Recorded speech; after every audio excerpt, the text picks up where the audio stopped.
1 John chapter 4 verse 4. 1 John chapter 4 and verse 4. You are of God. That means your origin is God. You come from God. You are of God, little children. And what? You have overcome them. He is not saying you will overcome them. You have overcome them. As far as God is concerned, you are an overcomer. Hakuna shida inayoweza kukuweka chini. Hakuna pepo anayeweza kukushinda. Mtu anayeamini aseme amen. I know you may be struggling with things, but I'm talking to the great one in you. You have overcome them. Hallelujah. Nasema hallelujah. Hivi ndivyo Mungu anavyokuona. Hii ndio destiny ya Mungu kwa ajili yako. Anasema you have overcome. You have overcome them. Why? Because he who is in you is greater than he who is in the world. Hallelujah. Receive that overcoming grace in the name of Jesus. You have come out of addictions. You have come out of that sexual perversion. Hayo hizo covenants ulizoingizwa za secret society, you have overcome them. They may be threatening you, but they cannot defeat you. You have overcome them. Shout aloud amen. Kuna watu hapa mlikuwa initiated kwa mambo ya ushetani. Umekuwa spiritist, umefunzwa ku cast spells, umefunzwa ku open portals na third eye. Umeingizwa kwa vitu ambavyo hukudhani vinaweza vikakukamata. Ni systems za shetani kuharibu destiny yako. But I prophesy and declare to you, you have overcome them. I say you have overcome them. This meeting has been prepared for you to receive the divine empowerment to break out. And I say you are coming out. I say you are coming out. You are coming out. You are a great one in you. Wewe ni mkuu. Kuna ukuu ndani yako. Sema amina. Si useme amina. Mungu anaweza fanya na wewe kile hajaifanya na mtu mwingine. Oh, hallelujah. Mungu anaweza akafanya nawe kile hajawahi fanya na watu wengine. Anaweza akajitukuza nawe.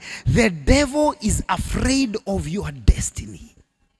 Shetani anaogopa hiyo hatima yako. Hiyo ndio inamfanya shetani ya kwamba anakuwinda, anakuandama kwa bidii. Kwa maana anajua ya kwamba ikiwa utashika hii njia ya Mungu, utakuja kumtatiza.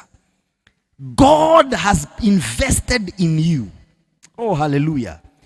You have God's investment in you. Na Mungu hata kuachilia. Oh. Hallelujah. Kuna vitu Mungu amewekeza ndani yako. Job chapter 34. Chapter 33. Job chapter 33 verse 34. Job. Oh my goodness. Kuna ekezo la Mungu ndani yako. Yani wewe, you are not just here for the sake of being here. No, God has put something in your life. He has invested something in you. Hey, sema amen. Kuna vitu ndani yako ambavyo Mungu ameviweka. Verse 4. 33 verse 4. The Spirit of God has made me, and the breath of the Almighty has given me life. The Spirit of God has made me. You are not the making of your society. You are the making of the Spirit. Shout a good amen. You are not a product of the community. You are a product of the Holy Spirit. Roho Mungu akikushika vizuri, ulimwengu utakutambua. Yes. Roho, if you allow the Holy Spirit to work on you, the Spirit.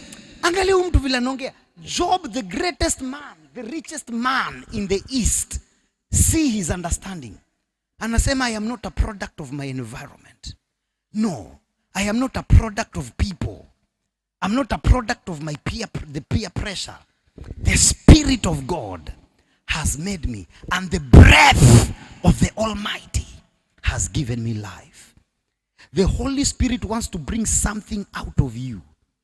Someone that nations will look up to if you will allow him. Say a good amen.